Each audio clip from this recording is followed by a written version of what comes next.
Inheritance starting से देखते हैं। Inheritance the process of deriving a new class from existing class. जो already कोई एक एग्जिस्टिंग क्लास है, इससे नया क्लास यानी इनहेरिटेंस।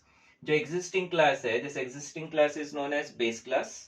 तो जो नया क्लास बनेगा उसे कहा जाता है डिराइव्ड क्लास। इसका syntax class derived, derived class बना रहे हैं हम लोग, तो कीवर्ड क्लास लगेगा, क्लास कोलन विजिबिलिटी या इसी को एसेसिबिलिटी मोड कहा जाता है, साथ में बेस। ये विजिबिलिटी मोड होगी बेस की। अब इस विजिबिलिटी मोड में फिर से तीन कीवर्ड्स, मोस्टली दो कीवर्ड्स यूज करेंगे हम लोग, एक तो पब्लिक या फिर प्राइवेट। ठीक है, ध्यान से सुनो इसको। विजिबिलिटी मोड या तो पब्लिक होगा या फिर प्राइवेट होगा। Public visibility mode means base class में जो मेंबर्स प्रोटेक्टेड है वो बेस में डिराइव्ड में प्रोटेक्टेड करके आएंगे। बेस का विजिबिलिटी मोड है, बेस में जो प्रोटेक्टेड मोड है डिराइव्ड में प्रोटेक्टेड करके आएंगे। जो प्राइवेट है वो प्राइवेट करके आएंगे और जो पब्लिक है वो पब्लिक करके आएंगे, यानी जो जैसा है वैसे के वैसे आएगा। बट अगर प्राइवेट कर देते हैं, विजिबिलिटी मोड प्राइवेट कर देते हैं, तो बेस क्लास में चाहे वो प्रोटेक्टेड हो, प्राइवेट हो, पब्लिक हो, जितने भी जो भी फीचर्स है वो बेस में प्राइवेट हो जाएंगे। फिर उसके आगे हमको एसेस करना है तो वहां से आगे एसेस नहीं कर पाएंगे, यहां से आगे एसेस नहीं कर पाएंगे। ये हो गया विजिबिलिटी मोड। देन इसमें प्राइवेट और पब्लिक के अलावा, क्लास के सिंटैक्स में प्राइवेट और पब्लिक के अलावा हमने प्रोटेक्टेड कीवर्ड यूज किया है।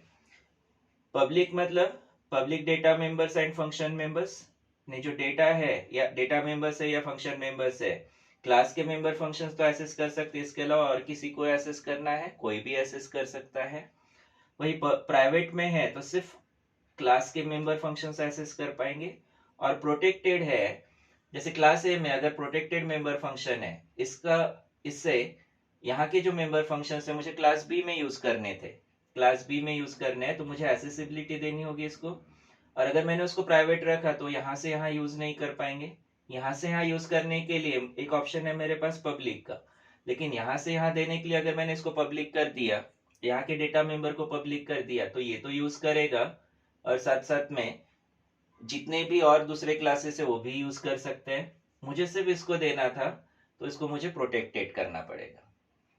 जैसे एक एग्जांपल बताता हूँ, एटीएम कार्ड वैसे हम लोग कम यूज करते हैं, ऑनलाइन ट्रांजेक्शन्स करते हैं, जैसे गूगल पे वगैरह करते हैं, तो हम लोग हमारे पेरेंट्स का जीपे यूज करते हैं क्या, गूगल पे या फोन पे जो भी यूज करते हैं।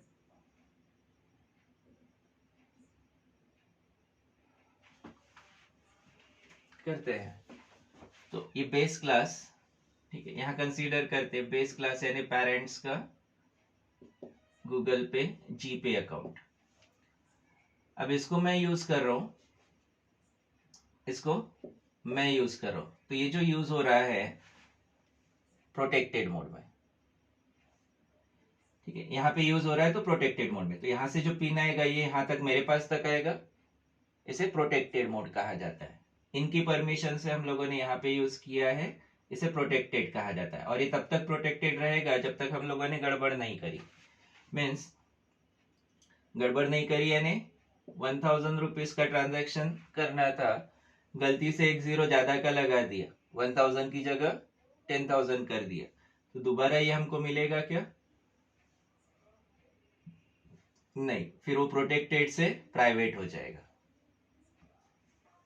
अभी क्लियर हो गया प्रोटेक्टेड क्या है।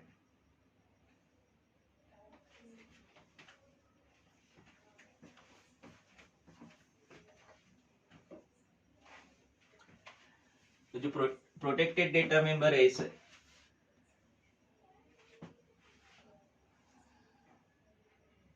क्या प्राइवेट वाला क्या एक्सेप्ट क्या वो बताओ।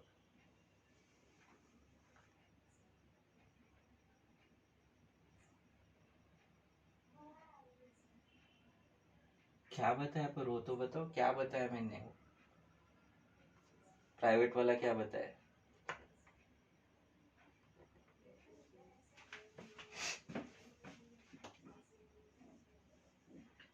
बेस क्लास है,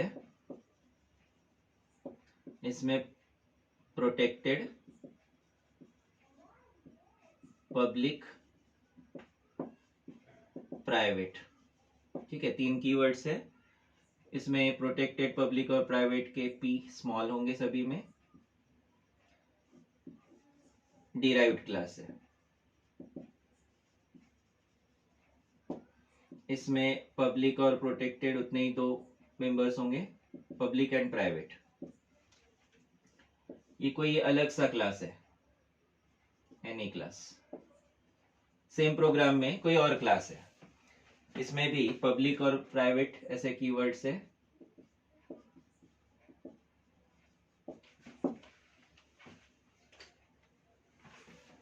बेस क्लास में जो प्रोटेक्टेड मेंबर्स है, वो प्रोटेक्टेड मेंबर्स डिराइव्ड क्लास में यूज हो सकते हैं, इधर ये यूज नहीं कर पाएगा। ठीक है, इसको एक्सेसिबिलिटी नहीं है। प्राइवेट है तो प्राइवेट को भी इसकी एक्सेसिबिलिटी नहीं है, इसको भी नहीं है। ये सिर्फ इसके मेंबर फंक्शंस एक्सेस कर पाएंगे। लेकिन अगर पब्लिक है तो पब्लिक मेंबर फंक्शंस ये वाला क्लास भी यूज कर पाएगा और यहां से हमारा डिराइव्ड क्लास भी यूज कर पाएगा। और पब्लिक में क्या होगा, डेटा मेंबर और फंक्शन मेंबर।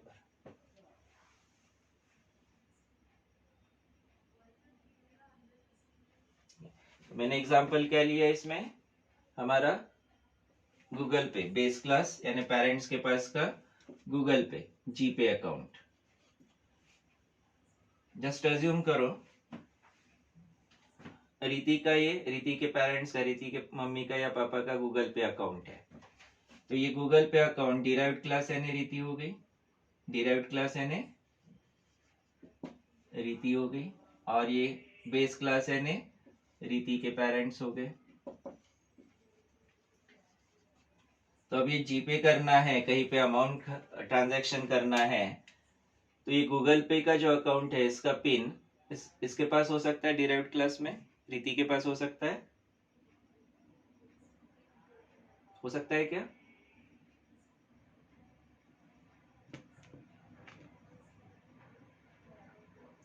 क्यों, तुम अपने पेरेंट्स के अकाउंट से ट्रांजैक्शन नहीं करती हो? अभी तक नहीं किया? कार्ड नहीं, ऑनलाइन ट्रांजैक्शन में जीपे वगैरह, जीपे फोन पे। ठीक है, चलो बाकी लोग यूज करते हैं। हाँ ठीक है, चलो ये श्रेयश्री करती है ना, श्रेयश्री के पेरेंट्स। इधर ये डिराइव्ड क्लास है ना श्रेयश्री। ठीक है, अब इसके पेरेंट्स का जो गूगल पे अकाउंट है या जो भी होगा, गूगल पे, फोन पे, पेटीएम, जो भी होगा, मैं अज्यूम कर रहा हूँ गूगल पे अकाउंट है। ये बेस क्लास हो गया, श्रेयश्री के पेरेंट्स है ना बेस क्लास। यहाँ से ये श्रेयश्री यानी डिराइव्ड क्लास है, तो ये इसको एक्सेस कर सकती है, इसे प्रोटेक्टेड मोड कहा जाता है। श्रेयश्री इससे ट्रांजैक्शन करती है, उस वजह से ये प्रोटेक्टेड मोड। लेकिन इस श्रेयश्री के पास है, इस जीपे अकाउंट का पिन श्रेयश्री के पास है, मेरे पास भी है क्या?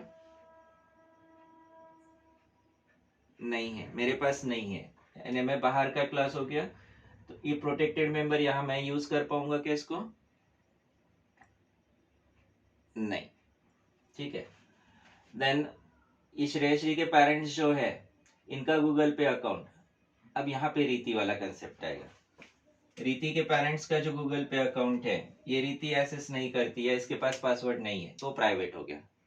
बस रीति को अगर ट्रांजैक्शन करना है तो उनको ही बोलना पड़ेगा, तुम ही ट्रांजैक्शन कर दो, मैं यूज नहीं कर रही हूँ, तो वो प्राइवेट हो गया। ठीक है, एक आधे केस में जस्ट अज्यूम करते हैं कि एक आधे किसी का पेटीएम गूगल पे अकाउंट है, गूगल पे अकाउंट है, अब वो पब्लिक में है, मतलब सभी को पासवर्ड दे दिया उनको।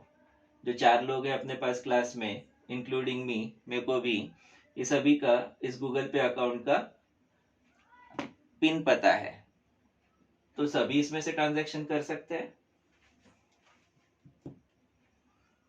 ये हो गया पब्लिक एक्सेस। ट्रांजैक्शन तो कर सकते हैं, लेकिन वो ट्रांजैक्शन अकाउंट पब्लिक एक्सेस में अगर हमको पिन मिल रहा है, इसका मतलब उस अकाउंट में अमाउंट होने के चांसेस नहीं है।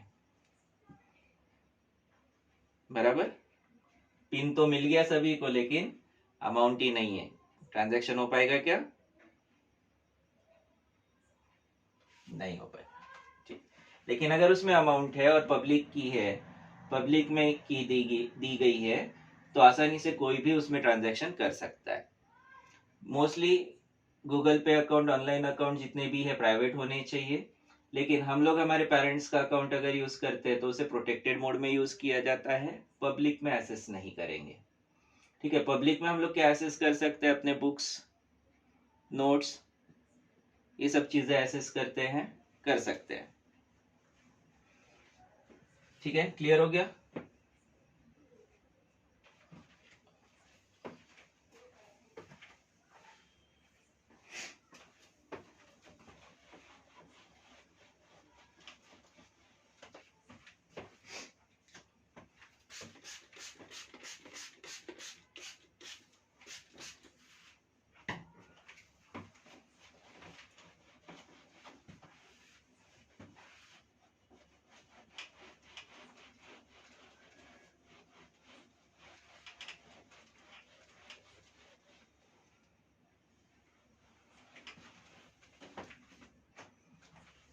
जो हमेशा पूछा जाता है इसमें वो है types of inheritance.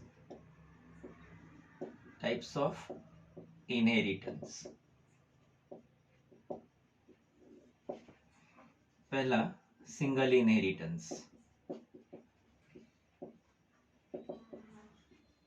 Single inheritance, एक बेस क्लास से अगर एक ही क्लास डिराइव हो रहा है, एक बेस क्लास से अगर एक ही क्लास डिराइव हो रहा है तो इसे कहा जाता है सिंगल इनहेरिटेंस। दूसरा मल्टीपल इनहेरिटेंस।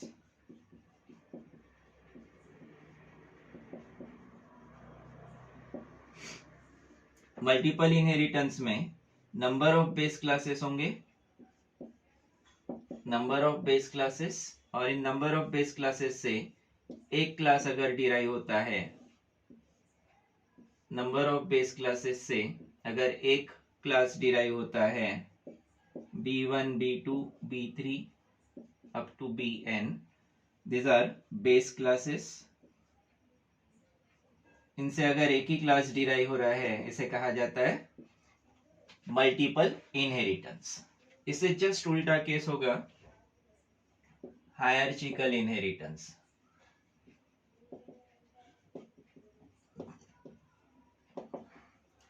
हायरार्चिकल इनहेरिटेंस, हायरार्चिकल इनहेरिटेंस की केस में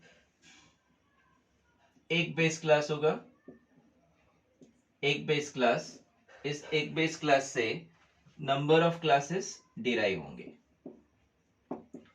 d1 d2 and so on up to dn।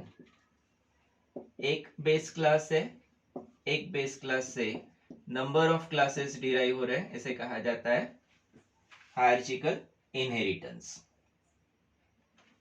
Then multi level inheritance.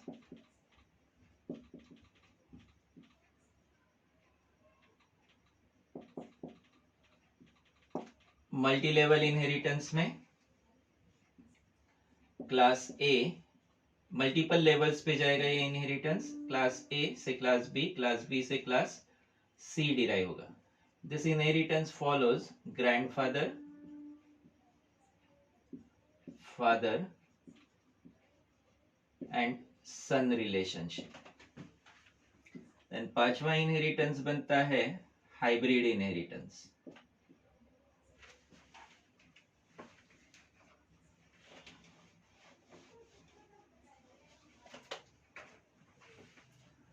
Hybrid inheritance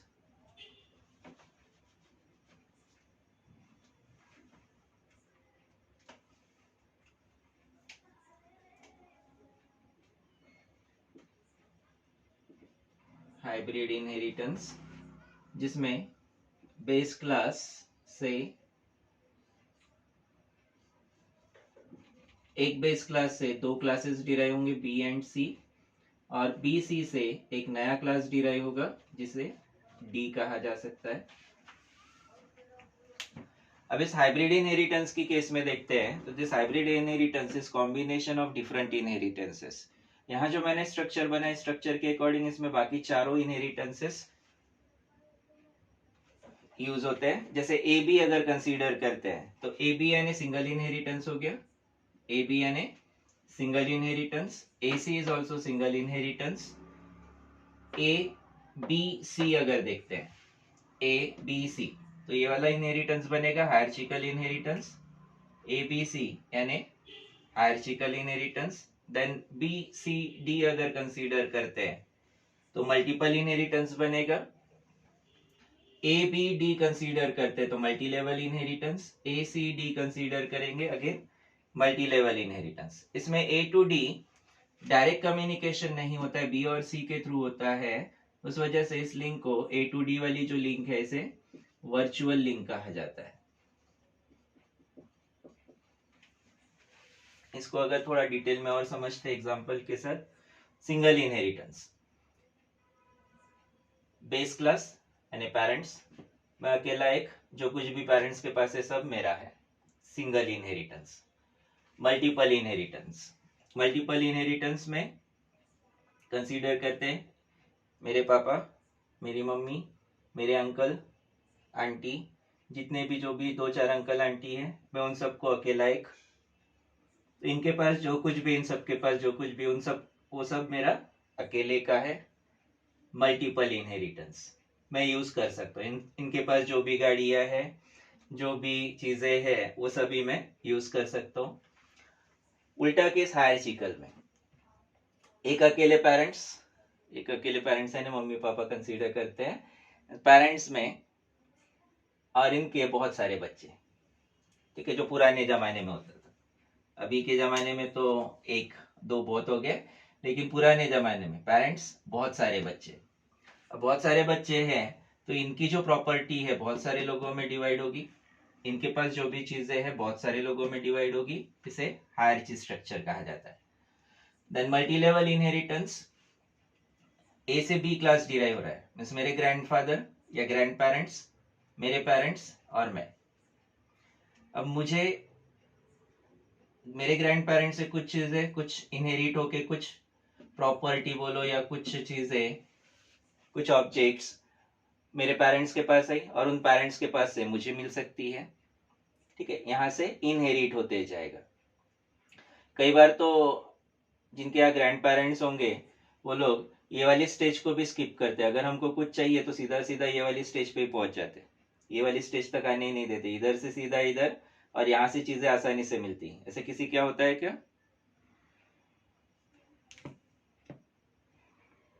अच्छा, चलो अच्छी बात है, लकी होते हैं वो लोग जो यहाँ से सीधा सीधा इधर से एक्सेस कर सकते हैं। इधर से आसानी से नहीं मिलता, लेकिन यहाँ से बहुत आसानी से चीजें मिल जाती है। Then hybrid inheritance, hybrid inheritance ये सभी का कॉम्बिनेशन माना जा सकता है।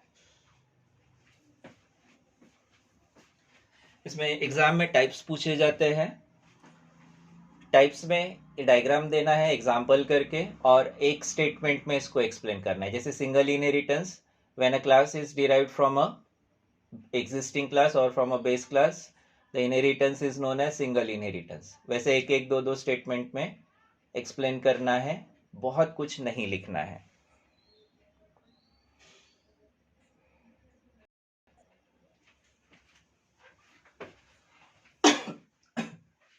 देन इनहेरिटेंस में मल्टी लेवल इनहेरिटेंस का प्रोग्राम, जिसमें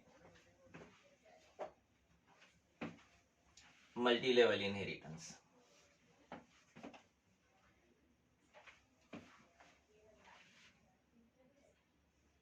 स्टूडेंट क्लास में स्टूडेंट का रोल नंबर कलेक्ट करना है। मार्क्स क्लास, जिसमें 3 सब्जेक्ट के मार्क्स होंगे, 3 सब्जेक्ट मार्क्स, और इससे डिराइव करेंगे रिजल्ट क्लास। रिजल्ट क्लास में टोटल होगा, टोटल मार्क्स, ठीक है। ऐसा एक आधे बार ही ये प्रोग्राम आता है, एक आधे बार ही पूछा गया है, हमेशा नहीं आता है, सिर्फ इसमें कंसेप्ट समझते हैं। ये स्टूडेंट से मार्क्स और मार्क्स से रिजल्ट क्लास डिराइव हो रहा है, जिसे मल्टी लेवल इनहेरिटेंस कहा जाता है। स्टूडेंट क्लास से मार्क्स क्लास डिराइव हो रहा है और मार्क्स से रिजल्ट क्लास डिराइव हो रहा है, जिसे मल्टी लेवल इनहेरिटेंस कहा जाता है। Multi level inheritance.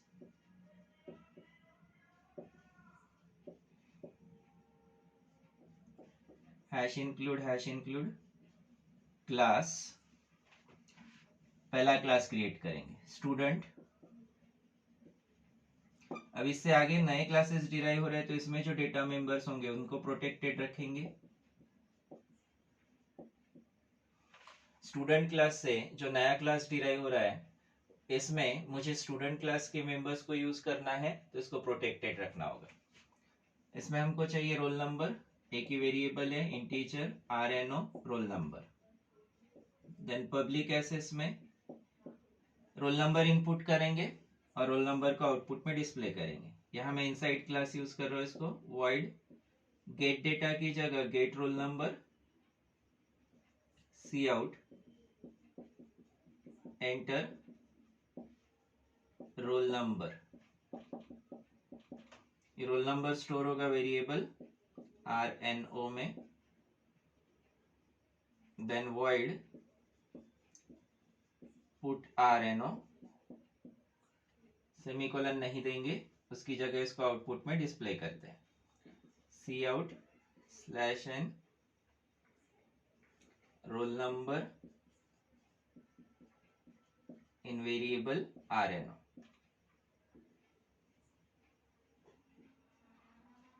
ई क्लास में सिर्फ रोल नंबर स्पेसिफाई किया हुआ है, रोल नंबर होगा जो यूजर से कलेक्ट करेंगे और उसको आउटपुट में डिस्प्ले करेंगे। देन स्टूडेंट क्लास से मार्क्स क्लास डिराइव होगा। नया क्लास जो बनेगा वो है marks class, class marks colon. Inheritance का जो सिंटैक्स हमने देखा है, class marks colon, accessibility mode या विजिबिलिटी मोड रखेंगे इसकी पब्लिक, बेस यानी यहाँ स्टूडेंट क्लास, जिससे यहाँ के प्रोटेक्टेड मेंबर जब यहाँ आएंगे तो प्रोटेक्टेड ही रहेंगे, उसके आगे का क्लास उसको एक्सेस कर पाएगा। पब्लिक वाले मेंबर फंक्शंस यहाँ पे पब्लिक ही रहेंगे। यहाँ फिर से प्रोटेक्टेड देते हैं क्योंकि इसके आगे भी क्लास है।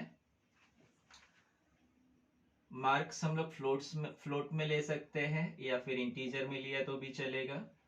मार्क्स के लिए M1, M2, M3 ऐसे 3 वेरिएबल्स, मार्क्स 1, मार्क्स 2, मार्क्स 3, या फिर PCM लिया जा सकता है। पब्लिक एसेस में मार्क्स यूजर से कलेक्ट करते हैं। void गेट डेटा की जगह get specific marks, get marks. जैसे रोल नंबर लिया हमने, गेट डेटा एक ही नाम से अलग अलग क्लासेस में फंक्शन लेंगे तो कंपाइलर कंफ्यूज हो जाएगा, उसको कंफ्यूज नहीं करेंगे। Specific get roll number collect करेगा। गेट मार्क्स कलेक्ट करेगा। C out enter marks in 3 subjects, enter marks in 3 subjects. इसे स्टोर करेंगे variable M1, M2 and M3 में।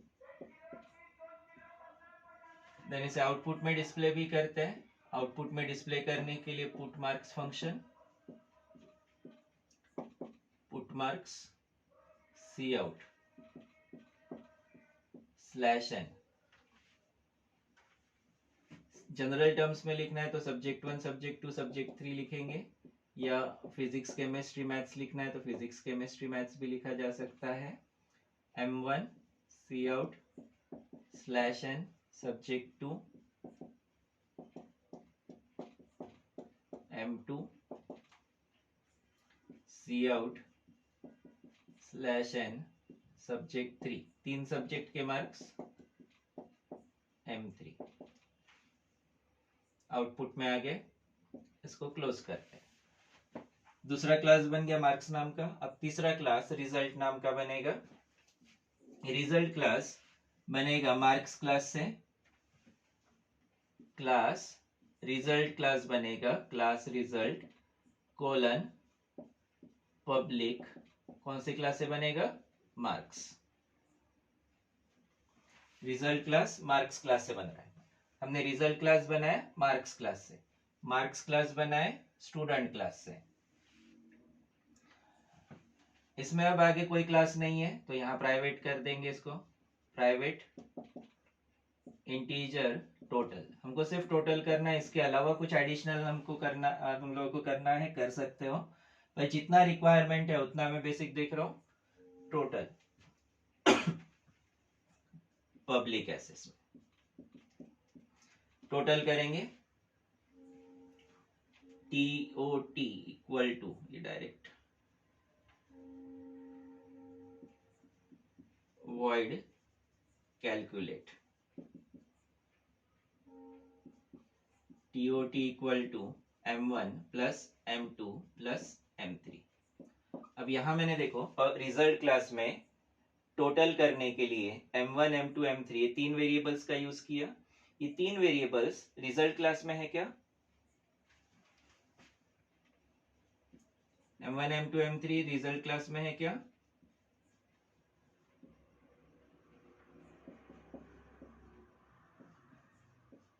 नहीं है। ये M1 M2 M3 कौन सी क्लास में है, मार्क्स क्लास में।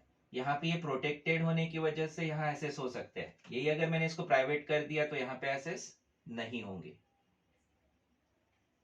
ठीक है, ये क्लास बन गया।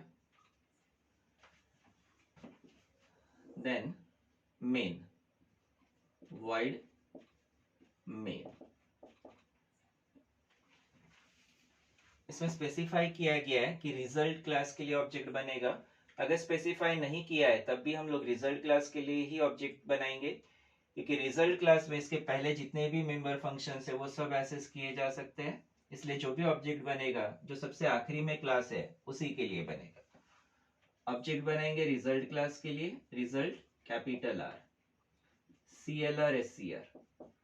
अब जितने मेंबर फंक्शंस है, जितने भी मेंबर फंक्शंस है पब्लिक एसेस में, ये सभी मेंबर फंक्शंस को हम लोग ऑब्जेक्ट से कॉल करेंगे। ऑब्जेक्ट से कॉल करने के लिए सबसे पहले तो रोल नंबर r.getRno, तो यूजर को मैसेज जाएगा एंटर रोल नंबर। उसके बाद मार्क्स कलेक्ट करते हैं, r.getMarks,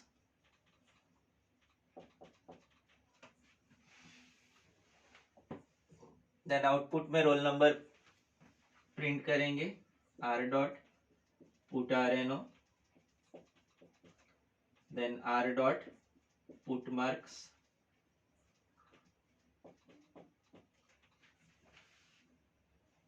ठीक है। रोल नंबर डिस्प्ले हो गया आउटपुट में, मार्क्स डिस्प्ले हो गए। इसके बाद कैलकुलेट फंक्शन को कॉल करते हैं, r.calculate, गेट ch देंगे, क्लोजिंग ब्रेस देंगे।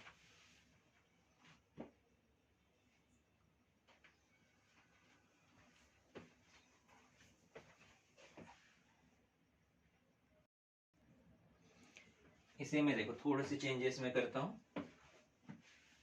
यहाँ का जो ये गेट RNO फंक्शन है, मैं यहाँ इसको एसेस कर सकता हूँ गेट RNO। तो जब r.getMarks एसेस होगा, गेट RNO भी साथ में एसेस हो जाएगा। तो यहाँ मुझे इसको अलग से एसेस नहीं करना पड़ेगा। क्या किया मैंने, इस getMarks फंक्शन के साथ, getMarks फंक्शन के साथ ही गेट RNO को एसेस कर लिया। जैसे ही getMarks एग्जीक्यूट होगा तो इसके साथ ये गेट RNO भी एग्जीक्यूट हो जाएगा। सेम उसी तरह से putMarks फंक्शन में putRNO को एसेस कर लेते हैं, putRNO ओपनिंग ब्रेस के अंदर रहेगा ये।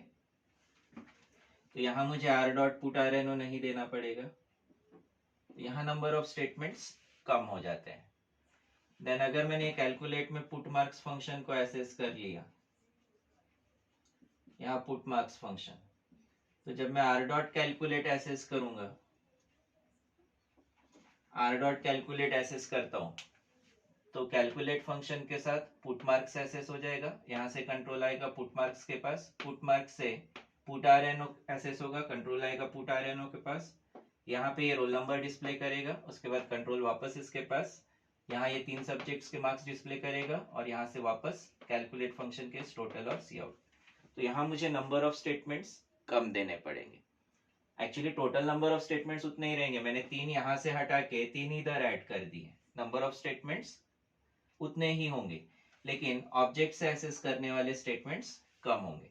तो अब यहाँ ऑब्जेक्ट से एक्सेस करने वाले 2 ही फंक्शंस बचे, एक तो गेट मार्क्स और दूसरा r डॉट कैलकुलेट।